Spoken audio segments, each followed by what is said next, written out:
Atos dos Apóstolos, capítulo 28, amém?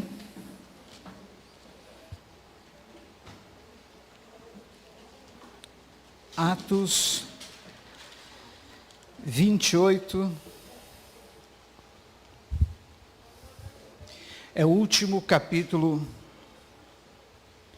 do livro de Atos dos Apóstolos, ou Atos da Igreja, antes do capítulo 29.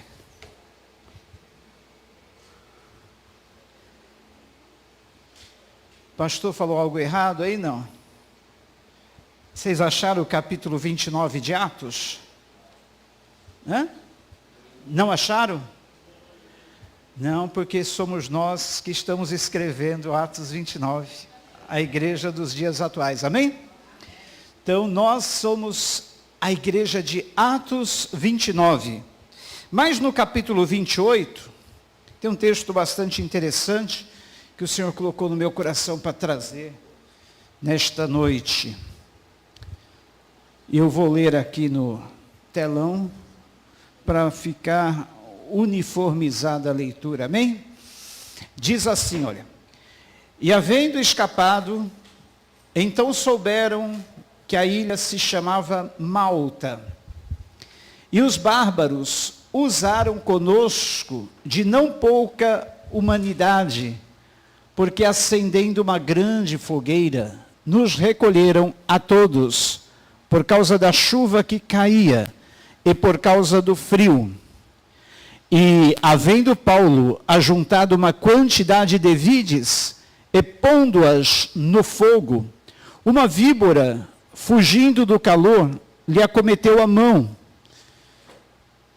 E os bárbaros, vendo-lhe a víbora pendurada na mão, diziam uns aos outros: certamente esse homem é homicida, visto como, escapando do mar, a justiça não o deixa viver. Mas, sacudindo ele a víbora no fogo, não sofreu nenhum mal. Aleluia. E eles esperavam que viesse a inchar ou a cair morto de repente. Mas tendo esperado já muito, e vendo que nenhum incômodo lhe sobrevinha, mudando de parecer, diziam que ele era um deus. E ali próximo daquele lugar havia umas herdades que pertenciam ao principal da ilha, por nome Públio, o qual nos recebeu e hospedou benignamente por 3 dias. E aconteceu estar de cama, enfermo de febre e disenteria, o pai de Públio, que Paulo foi ver, e havendo orado, pôs as mãos sobre ele e o curou.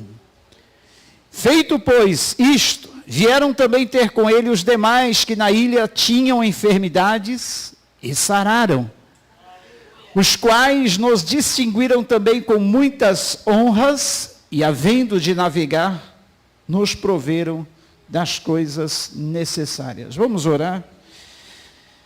Agradecidos a Deus nessa noite pela sua palavra. E se você tiver um pedido de oração, coloque agora diante de Deus, que Ele está ouvindo nossas orações. Amém? Senhor nosso Deus, queremos colocar todas as nossas necessidades, petições, tudo aquilo que cada um aqui necessita nesta noite, Senhor. Seja de curas, seja de um milagre, seja de restauração, bênçãos para os lares, para as famílias, Pai. Nós oramos agora, Pai, para que a Tua obra seja feita, realizada, Pai. Abençoa não só aqueles que aqui estão, aqueles que estão acompanhando a transmissão, aqueles que ainda assistirão essa mensagem gravada, que a Tua palavra, Pai, possa modificar os nossos corações nessa noite, possa nos trazer fé, porque a fé vem pelo ouvir a Tua palavra, possa nos insuflar de ânimo, forças para vencermos mais uma semana, para continuarmos prosseguindo nessa lide, Pai. Nos ajuda cada um, que o Teu Santo Espírito tenha liberdade de falar em nosso meio, em nome de Jesus. Amém. Queridos, o capítulo 28 de Atos, ele sucede o capítulo no qual Paulo, ele estava preso em Cesareia e ele é enviado, juntamente com mais 276 presos, em um navio, até César. Eles deveriam estar em Roma, para que Paulo ali depusesse perante o imperador César, porque Paulo assim reivindicou por ele ser cidadão romano. Acontece que no caminho da viagem até Roma, o navio que Paulo viajava naufragou. Diz que um vento chamado Euroaquilhão bateu contra o navio e ficaram somente destroços. Mas, depois de 14 dias, imagine 14 dias na voragem do mar, 14 dias eles lutando para salvar a embarcação, 14 dias e 14 noites, o anjo do Senhor aparece a Paulo e diz: olha Paulo, não temas, porque é necessário que você chegue até César, é necessário que lá você venha testemunhar, e não se preocupe Paulo, não temas, aquiete o coração, porque nem você e nenhuma dessas 276 almas se perderão, nem sequer um fio de cabelo da cabeça de cada um cairá, porque eu estarei guardando vocês. E assim se cumpriu a palavra que Paulo recebera do anjo naquela noite, e diz que uns se salvaram segurando em tábuas, outros em destroços do navio, mas todos chegaram sãos e salvos em terra firme. E eles foram para onde? Numa ilha, essa ilha chamada Malta, que quer dizer Ilha do Mel, ou Terra do Mel. Eles foram, depois da grande tempestade, depois do grande naufrágio, aportar numa ilha chamada Terra do Mel. Olha só, depois das tempestades da nossa vida, depois das grandes tormentas, depois dos grandes naufrágios, o Senhor tem uma terra de mel para nós, amém? Glória a Deus, e é para lá que nós estamos indo. Então, Paulo, junto com os demais 276, chegam nessa ilha. Ali, muito frio, eles, é claro que com as roupas todas molhadas, com um pouco de roupa que restou do corpo deles, eles fizeram uma fogueira para se aquentar. E enquanto eles estavam ali catando gravetos para lançar no fogo, veja só, a humildade de Paulo. Ele, como apóstolo do Senhor, estava ali junto com os outros, se aquentando na beira do fogo e ajudando a catar gravetos para continuar a fazer o fogo queimar. E acontece que no meio dos gravetos, Paulo ele pega uma víbora. Já pensou, gente? Pegar uma víbora na mão? Eu já peguei uma cobra na mão, não porque eu era corajoso, mas por acidente. E não é fácil não, é uma sensação desagradável. E quando Paulo pega a víbora na mão para lançar no fogo, ela picou-lhe a mão. E aí todo mundo ali em volta ficou olhando, falando: esse cara vai morrer. Esse cara deve muito para a justiça. Porque sendo salvo do naufrágio, a justiça de Deus não o deixou viver. Pois agora ele foi picado por uma víbora e cairá morto em poucos minutos. Por que os nativos daquela ilha tinham essa certeza que Paulo iria cair morto? Olha, incrível, interessante, mas o maior índice de mortes naquela ilha, segundo um comentarista bíblico muito conceituado, ele disse que Champlin, o nome dele, ele disse que o maior índice de mortes naquela ilha se dava por picadas de cobra. Era uma ilha que era cheia de cobras. E outra morte muito comum ali era por febre. Às vezes a pessoa ficava com febre de 3 meses a 3 anos. Pasmem, olha só que interessante. A pessoa ficar 3 anos com febre. E muita gente morria naquela ilha com febre. Tanto é que o pai de Públio, o principal da ilha, estava enfermo com febre. E Paulo o curou. Então, os nativos vendo ali, Paulo picado por uma víbora, E só pensando, esse cara vai cair morto daqui a pouquinho. E nada aconteceu. Pensaram, esse cara é um Deus. Esse cara é imortal. Uma víbora venenosa, perigosa, picou ele e ele não morreu. Olha só que interessante. E no relato seguinte, Paulo orou pelo pai de Públio, o governador da ilha, que estava com febre, e ele foi curado. Logo em seguida, trouxeram muitos outros enfermos para que Paulo orasse, e eles eram curados.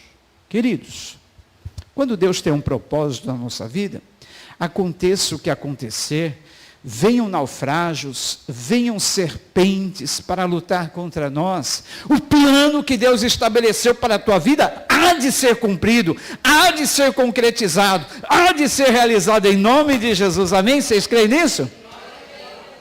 Paulo tinha que estar testemunhando ali diante de César, e não seria um naufrágio que iria por fim à missão que Deus estava estabelecendo na vida de Paulo. Não seria uma víbora, uma serpente que iria por fim àquela missão, mas Paulo teria que concluí-la, porque era a vontade de Deus. Queridos, guarde bem isso. Quando Deus tem um plano na nossa vida, quando Deus ele estabelece uma vontade na nossa vida, aconteça o que acontecer, este plano, esta vontade, há de se cumprir na nossa vida. Por isso que é importante, queridos, nós pedimos a Deus, olha Senhor, seja feita na minha vida a tua vontade. Não é assim que nós oramos no Pai Nosso? Pai nosso que estás no céu, santificado seja o vosso nome. Venha a nós o teu reino, seja feita a tua vontade, assim na terra como no céu. Seja feita a tua vontade, assim na terra como no céu. Veja bem, no caso de Jonas, Deus havia estabelecido um propósito na vida do profeta, e esse propósito acabou se cumprindo. Ainda que aconteceram todas aquelas circunstâncias, o propósito de Deus veio a ser cumprido. E Deus tinha um propósito na vida do apóstolo Paulo. E esse propósito foi cabalmente cumprido. Deus realizou plenamente a sua vontade. Ainda que viesse as tormentas, ainda que veio o naufrágio, Paulo escapou com vida. Interessante é que também junto com ele as 276 pessoas que viajavam naquele navio. E nem a víbora venenosa pôde pôr fim à missão que Deus tinha na vida de Paulo. Deus está guardando, Deus está te protegendo. Essa semana eu vi um testemunho incrível, gente, incrível, incrível mesmo, que você também vai ficar agora abismado. Testemunho de um terrível feiticeiro, macumbeiro mesmo. E agora a gente tem que abrir um parênteses, né? Quando a gente fala de outras religiões, nós não estamos sendo intolerantes religiosos não, tá? Eu, na minha liberdade, que a Constituição me concede, de falar a palavra de Deus, eu estou simplesmente afirmando aquilo que aconteceu. Então esse ex-macumbeiro, feiticeiro, ele contou como que ele se converteu. Como que ele largou aquela vida, envolvido nas mais terríveis bruxarias. Ele falou, olha, eu me converti porque Satanás deu um verdadeiro tiro no pé. E aí perguntava para ele, mas como foi isso? Eu estava para realizar um daqueles pedidos que o diabo sempre fazia. O diabo havia nos pedido um cadáver de 14 dias. 14 dias de túmulo. Pessoal, ele disse, era algo nojento. Nem quis contar os detalhes. Mas vocês sabem que eles fazem esse tipo de sacrifício com cadáveres, né? Oferendas.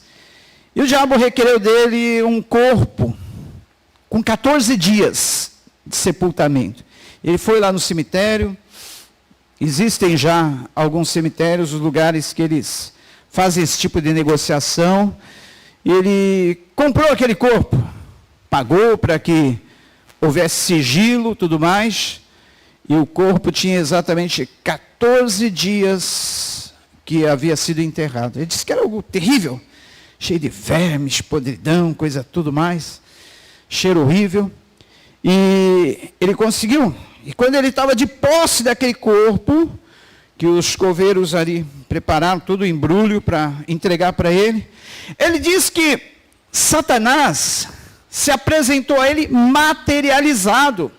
Satanás se apresentou em figura, tocando ele por trás, ali dentro do cemitério. Disse assim: não toque nesse corpo. Falou: mas como? Paguei caro por isso aí, tem 14 dias como você me pediu. Falou: não toque nesse corpo. Disse: mas como eu vou oferecer ele em sacrifício? Não toque, porque se você tocar, você morre. E aí ele ficou com medo, é claro, e devolveu o corpo. E ficou com aquela coisa na cabeça. Quis pesquisar. Afinal, de quem era aquele corpo morto?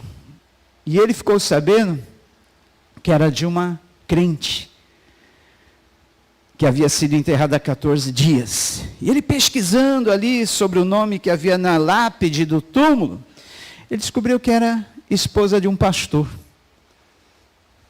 Opa!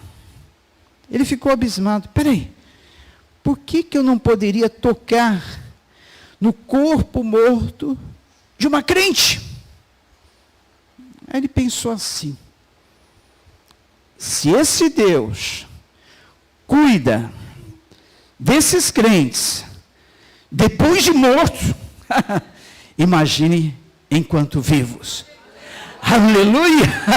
E diz que com isso ele se converteu, porque ele consentiu que o poder de Deus sobre os seus filhos era grande, que a proteção de Deus sobre os seus filhos era muito grande, a ponto de guardá-los mesmo depois de mortos. Ninguém vai aplaudir ao Senhor?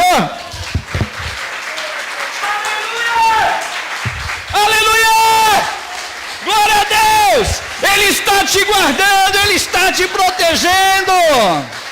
Ele é Deus vivo. Ele não permite que te toquem. Ele não permite que te façam mal. Se Ele guarda o corpo dos seus filhos depois de morto, depois de 14 dias.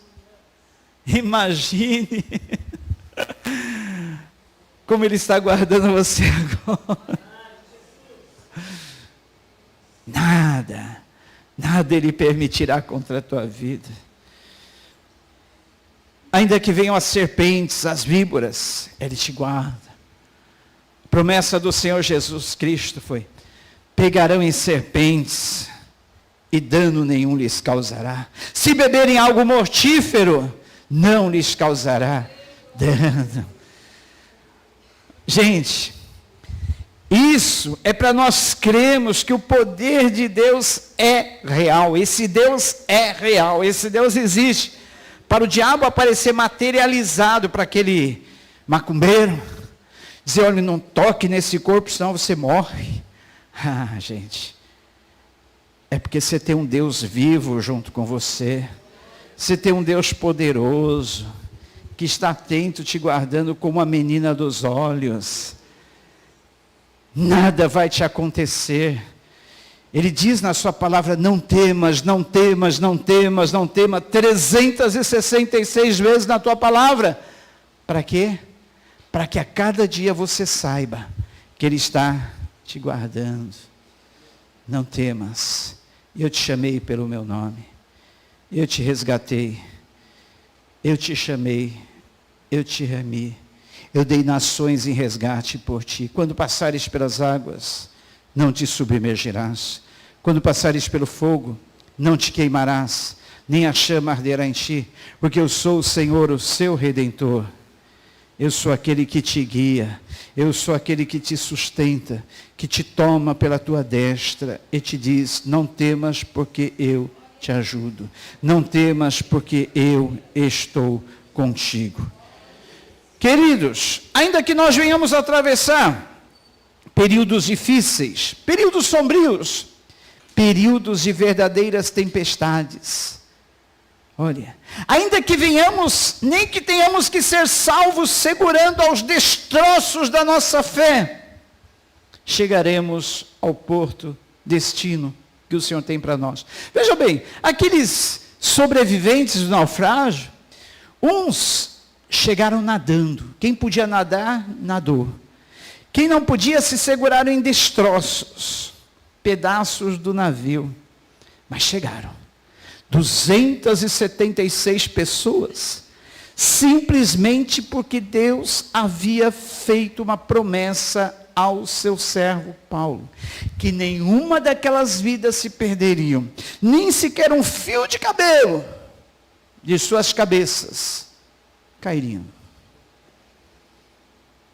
O Senhor vela pela sua palavra para a cumprir. Quem aqui tem promessas de Deus? Olha, saiba que Deus, se foi Deus que prometeu, Ele irá cumprir cada uma dessas promessas. Cada uma dessas promessas.